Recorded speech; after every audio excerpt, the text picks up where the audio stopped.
சென்னை நந்தம்பாக்கத்தில் நடைபெற்ற அயலக தமிழர் தின மாநாட்டில் அயலக தமிழர்களுக்கான விருதுகளை முதலமைச்சர் மு.க.ஸ்டாலின் வழங்கினார். சென்னை நந்தம்பாக்கம் சென்னை வர்த்தக மையத்தில் அயலக தமிழர் நலன் மற்றும் மறுவாழ்வுத்துறை சார்பில் நடைபெறும் அயலக தமிழர் தினம் 2025 விழா நடைபெற்றது. அயலக தமிழர் தின விழாவில் முதலமைச்சர் மு.க.ஸ்டாலின் கலந்து கொண்டு கணியன் பூங்குன்றனார் விருதுகளை வழங்கினார். இதனைத் தொடர்ந்து தமிழர்களின் பெருமையை விளக்கும் வகையில் வீடியோ ஒளிபரப்பப்பட்டது.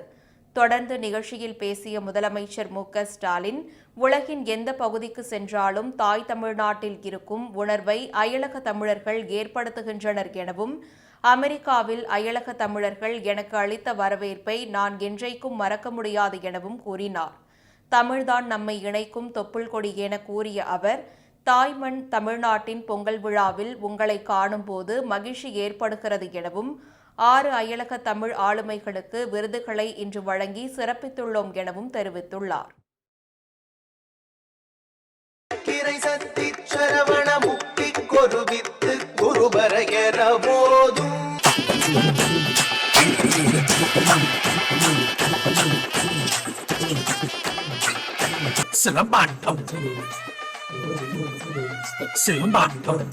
அயலக தமிழர்களின் நலன்களை காக்க எண்ணற்ற செயல்களை செய்து வருகிறது மாண்புமிகு தமிழ்நாடு முதலமைச்சர் திரு மு.க.ஸ்டாலின் அவர்கள் தலைமையிலான நம் திராவிட மாடல் அரசு.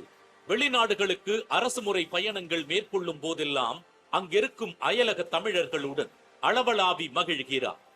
வேலை வாய்ப்பு, வணிகம், உயர்கல்வி போன்ற பல்வேறு காரணங்களுக்காக தாயகம் விட்டு புலம்பெயரும் தமிழர்கள் வெளிநாடுகளில் தவிர்க்க இயலா இன்னலுக்கு ஆளாகி தவிக்கும் போது மிகுந்த சிரத்தை எடுத்து அவர்களின் இன்னல்களை களைந்து வருகிறது.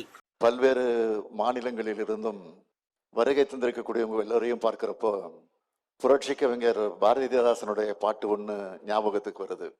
எங்கும் பாரடா இப்புவி மக்களை, பாரடா உனது மானிட பிறப்பை, பாரடா உனது பிறந்த பட்டாளம், என் குலம் என்றுனை தன்னிடம் ஒட்டிய மக்கள் பெருங்கடல் பார்த்து மகிழ்ச்சி கொள் அப்படின்னு பாடினார் பாவேந்தர் பாடியிருக்கிறார்.